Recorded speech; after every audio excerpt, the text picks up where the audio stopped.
Et bonjour, on se retrouve pour un petit exercice de dénombrement où on nous demande de calculer n épais entier naturel non nul, le cardinal de cet ensemble, qui est l'ensemble des x1, x2, xn entiers naturels, tels que la somme de x1 à xn, x1 plus x2 plus jusqu'à xn, est égal à p. Donc déjà pour comprendre, déjà c'est quoi donc le cardinal c'est le nombre d'éléments de l'ensemble. Pour comprendre ce que c'est que cet ensemble, en fait pour le dire un peu en français, c'est l'ensemble des manières d'obtenir p, donc n et p étant donné, avec n entier naturel. Donc par exemple, euh, voilà, donc par exemple, si on va faire un exemple, si n égale 2 et p égale 3, et en fait, l'idée c'est de trouver tous les doublés d'entiers naturels tels que x1 plus x2 égale 3. Donc en fait, cet ensemble, en fait, ça va être grosso modo, s'il y a deux éléments, ça va être 0, 0, 3, 1, 2, 2, 1, etc. Donc il y a vraiment plusieurs éléments. Et l'idée, c'est de déterminer le nombre d'éléments de cet ensemble, c'est-à-dire le nombre de listes, en fait. Hein. Donc attention, comme c'est une liste, c'est ordonné. Donc il va y avoir 0, 3, mais aussi à un moment donné, il va y avoir 3, 0. En fait, ici, le nombre de doublés, tel que la somme des deux éléments, fait 3. Voilà. Et ça, pour n'importe quel n et n'importe quel p. Alors, si on essaie de le faire, en fait, la clé de l'exercice, il y a sans doute plusieurs manières de le faire, mais la manière la plus, on va dire, je pense, efficace et je pense la plus enseignée, en tout cas la plus pratique pour vous, et qui, à mon avis, n'est pas forcément évidente si on ne connaît pas l'estus. Et en fait, c'est de raisonner non pas algébriquement avec des sommes, mais géométriquement. C'est-à-dire que ça, en fait, ok, donc c'est le nombre de n listes possibles telles que la somme des éléments de la liste fait P. Donc ça, c'est la vision algébrique, mais la vision géométrique, on pourrait dire, c'est le nombre de manières de faire. Par exemple, si on considère que donc si on considère que euh, P allumette, en fait, si ça c'est l'ensemble l'ensemble E, P allumette, en fait, E, c'est nombre de façons de regrouper P allumette en n tas. Je ne sais pas si vous voyez pourquoi c'est vrai. C'est le nombre de façons, E, cardinal de E, c'est le nombre de façons de regrouper P allumette en n tas. Donc cet ensemble-là, en fait, cet ensemble E, c'est le nombre de façons de séparer ces trois allumettes en deux tas. Et donc en fait, il va y avoir finalement... donc là, par exemple, appeler ça... je vais appeler ça A, par exemple. Une allumette, c'est A. En fait, on va pouvoir avoir, par exemple, pour avoir trois allumettes A et A, mais on va pouvoir aussi avoir A et A. On peut avoir rien et A. Voilà, mais on peut avoir aussi le symétrique puisque c'est une liste. Donc on peut avoir A et rien, etc. Donc c'est vraiment la manière de nombre de façons de regrouper P allumettes en n tas. C'est ça, le cardinal de cet ensemble. Et donc du coup, et c'est là où c'est l'astuce, c'est que si on représente ça sous la forme, cette fois-ci,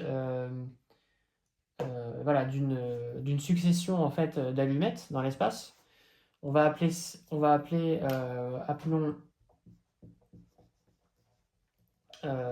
appelons S une séparation entre tas différents. Bah, en fait, le truc, donc voilà, donc ça je vais l'appeler S. Ce qui va se passer, c'est que en fait, on va pouvoir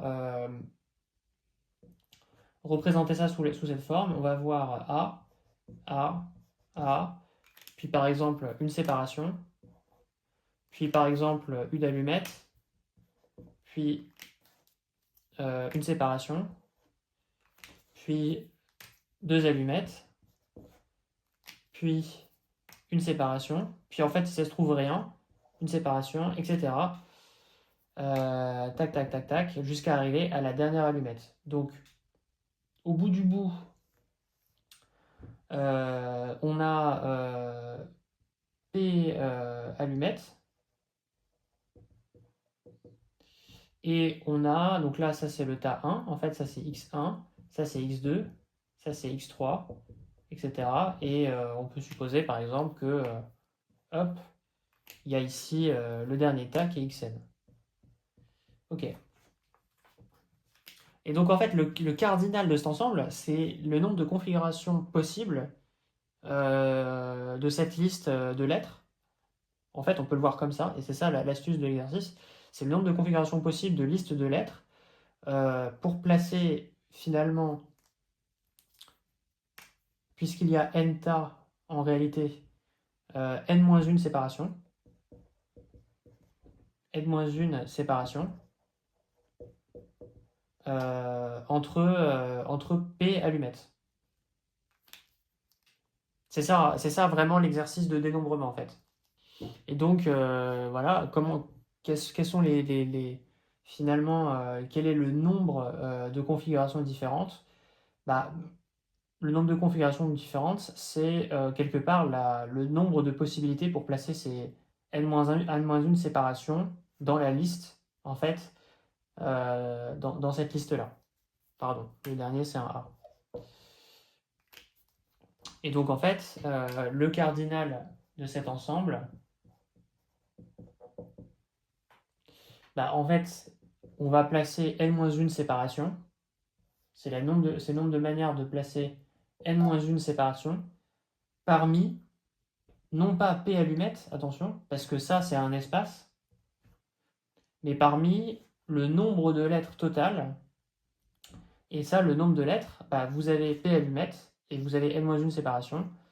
Donc là, en fait, il y a n plus P moins 1, enfin pardon, P plus n-1 plutôt. C'est plutôt plus logique de le voir comme ça. P plus n-1 place, en fait.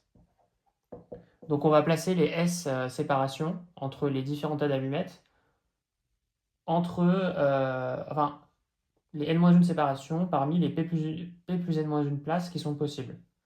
Donc en fait, c'est le cardinal de E, c'est n-1 parmi P plus n-1.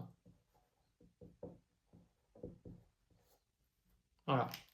Autrement dit, le nombre de manières le nombre de manières d'obtenir P en sommant n éléments, c'est exactement n-1 parmi P plus n-1, pour cette raison que cet exercice, enfin ce problème, se transpose de manière, on va dire sans code, sous la forme d'une suite de lettres, et se voit en fait comme une manière de séparer finalement P éléments en n tas. Et P éléments en n tas, bah, en fait, ça revient à placer les S, enfin les N-1 séparations entre les P éléments. Et c'est pour ça que ça fait N-1 parmi P plus N-1, ce qui est quand même joli. Et pour la bonne information, en réalité, on peut aussi démontrer ça par récurrence. Mais c'est, disons, un peu plus, on va dire, aléatoire parce qu'il faut arriver à insérer le résultat pour n égale 1 et n égale 2, ce qui n'est pas forcément évident. Mais après, par récurrence, ça fonctionne bien avec la formule de Pascal itérée. Parce que quand la propriété est vraie pour x égale, enfin pour n, elle est vraie pour n plus 1, puisque en fait vous pouvez relier les deux résultats. Mais bon, ça c'est pour, je ne vais pas faire le détail. Mais retenez bien cette méthode qui est assez intéressante. Et voilà, merci et à bientôt.